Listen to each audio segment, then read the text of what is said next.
El Primo is a brawler that is mostly associated with teaming in Solo Showdown.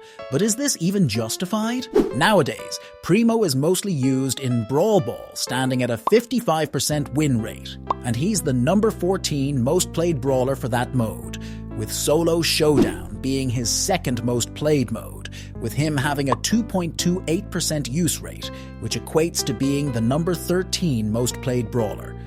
This, however, is for games played at 0 to 1500 trophies. If we narrow this down to games at 800 to 1500 trophies, which is usually the region where teaming starts to happen, we can see that El Primo becomes the 6th most played brawler, with a 2.76% use rate.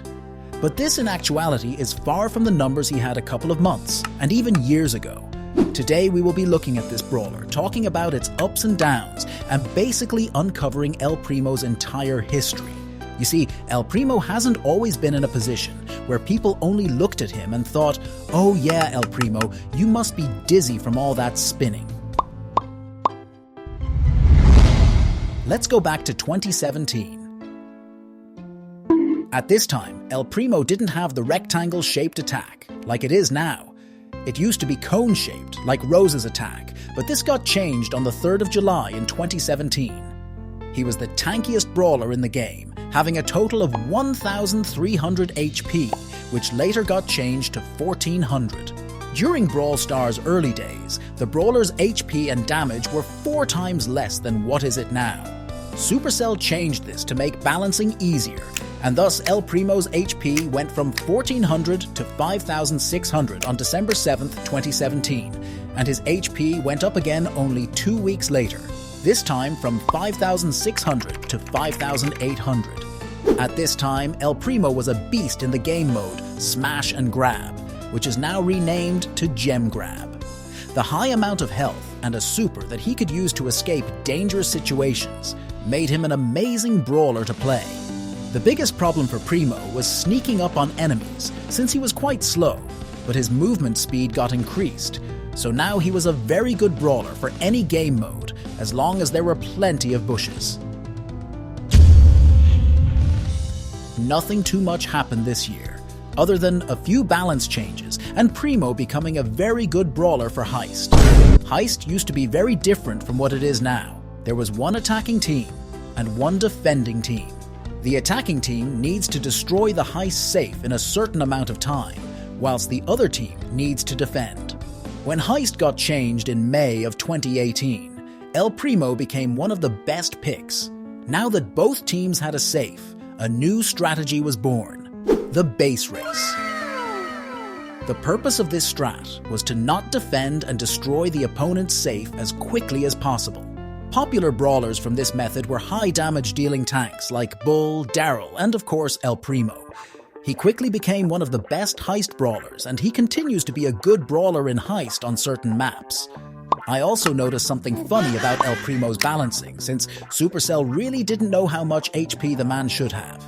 In 2018, his HP went from 6,000 to 5,800 to 5,600 to 5,800 again. His rarity also got changed twice, from rare to common and from common to rare. Clearly, Supercell was struggling to balance this brawler, seeing that he has received a total of 27 buffs and nerfs.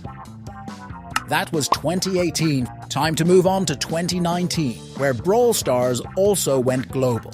2019 was the same as 2018, with only a couple of things happening to him that didn't affect him too much. The only big thing that happened this year was a remodel of El Primo together with his skins. His skins also went up in price, with El Rudo Primo going from 30 to 80 gems, and El Rey from 80 to 150. So if you got any of these skins before the remodel, you saved a lot of gems. His second star power was also added during this time period, which gives him a speed boost after using his super. The speed boost used to last 5 seconds, with a 32% speed increase, but this got changed to 4 seconds, with a 28% increase. And then later that year, the speed got decreased even more, this time from 28 to 25%. But then, on December 3rd, 2019, the El Brown skin was introduced. I'm not gonna lie, I think this is the best skin in the game. I mean, just look at him. Guys? Is this Freddy Fazbear? Arr, arr, arr, arr. During this year, not a lot of cool updates happened that would give El Primo a spotlight. However, teaming also became a really big thing during this time period, but there was no sight of El Primo. Yet. Moving on to 2020, and in March, Primo got his gadget, Suplex Supplement. This gadget will make El Primo throw the enemy over his broad shoulders, interrupting any attack or super. People didn't really know how to use this gadget, since it dealt no damage, didn't heal, and didn't look like it served any purpose. That was until people started to figure out how to do combo attacks with El Primo, using his super gadget and then attacking, making him very hard to fight against if he jumped onto you.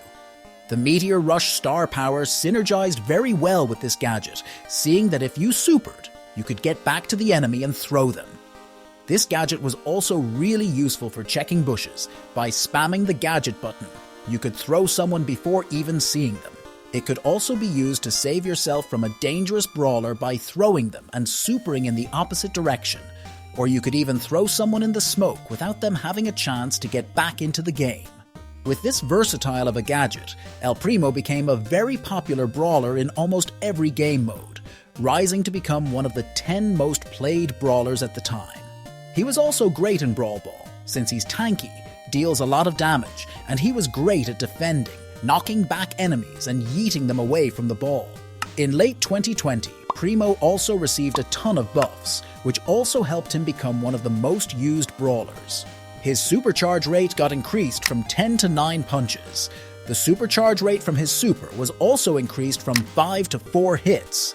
So if you were to hit 4 brawlers with 1 super, you could use it again. This made it so it was a lot easier to get his super, seeing that that was the most difficult part for him. At the time, there was no tank trait yet, so receiving a super by taking damage was not possible. His asteroid belt gadget got a bit bigger explosion radius, but no one really used this gadget, since the other one was just so much more fun, and people could easily dodge Meteor that Primo spawned, making the gadget only useful to break walls, or deal some extra safe damage in Heist. Taking a look at Showdown again, and teaming became the only way to gain trophies at about 800 plus trophies. Still no sight of El Primo, but this would all change in 2021. It's 2021, and long and mid-range brawlers are dominating every game mode. Tanks are, and feel useless, not being able to come close to anyone, deal damage, and charge a super. Supercell at this time was buffing one specific group of brawlers at the time, whilst another group was completely left in the dark. In this case, it were the close range, tanky brawlers like Frank, Bull, Jackie, and of course, our good friend, El Primo. So what would Supercell do to give these brawlers a chance to compete in the meta? That's right, the tank trait. These brawlers could now slowly charge their supers by taking damage. This made it so that tank brawlers now had a chance to compete. However, there was one tank which got a little too much benefit from this buff. It was El Primo. His super is incredibly useful to escape, deal damage, or just get closer to an enemy. With the knockback and both star powers, is his super the most important part about Primo. People quickly started to realize how good he was for teaming in Showdown, seeing that with his high health, it was hard to backstab him, and his entire kit made him an amazing brawler to team with. Huge groups of El Primos started to dominate the meta, killing everyone who wasn't a Primo. Tons of people pushed their El Primo to high ranks, since it was so easy to win. For months upon months, Showdown was ruled by one brawler, and there was nothing anyone could do. During this time, the tank trait was insanely broken, so Supercell nerfed it with 10%, but still, El Primo's supercharge rate was very, very quick. He only needed to land 9 punches to charge his super, and pair this with the tank trait, he could charge his super every 2 ammo. Primo players walked up to each other and charged their super in a matter of seconds. Other brawlers needed about 30 to 45 seconds to charge their super, so you can imagine how broken El Primo was at the time. He was also really good in basically every other mode, as long as there were plenty of bushes to hide in and sneak up to enemies. Unfortunately for El Primo, the super party didn't last very long, because his super charge rate from his attack got a massive nerf, going from 9 punches to 16.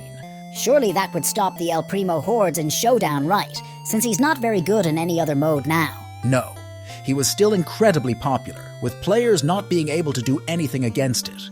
Even Shelly got outshined by Primo. The only thing is, Supercell didn't like the fact that El Primo was now really bad in the 3v3 modes, so they decided to buff his supercharge rate again, this time from 16 to 12 hits, which made it so he could charge his super with 3 ammo instead of 4 if he hit all of his punches. Then in 2022, Primo slowly started to fade away from the 3v3 scene, with him only being played a bit in Gem Grab, Heist and Brawl Ball. He was still a fan favorite pick for the teamers, so nothing really changed for Showdown. However, this would also slowly fade away. At the end of 2022, he received one buff that increased his super damage by 20%, but it didn't really make much of a difference. People started to revolt against the El Primo meta by picking brawlers like Surge and Shelly, which Primo had a difficult time facing. Long-range brawlers also started to appear more, seeing that most of them have abilities to keep tanks away. This was happening in Showdown and in 3s, so Primo became a brawler that wasn't very good anymore. It's 2023 now, and Primo is just a brawler that exists. He's not competitive, nor is he bad. He's just a very average brawler, with him usually being a C or B tier pick, which of course isn't very good. Still better than Edgar though, but hey, that's a different story. This year, I haven't really seen many people play Primo, unless it's in Brawl Ball or in Showdown, but even in these game modes, he's struggling. Tons of brawlers now have abilities that just fully counter close-range brawlers, so it's really hard to deal some solid damage for them. The past few months, most meta brawlers have been a hard counter to the big fella, with Shelly rising to the top of the meta and Cordelius being an absolute menace if you're a close-range brawler. We can, however, all agree that the tank trait really saved Primo. Now that Rosa finally got the tank trait, she's a lot more used than before, since her super is so crucial. A super is also really crucial for El Primo, but when charging a super by taking damage, you're also feeding the opponent's super, which makes tanks not the best pick overall.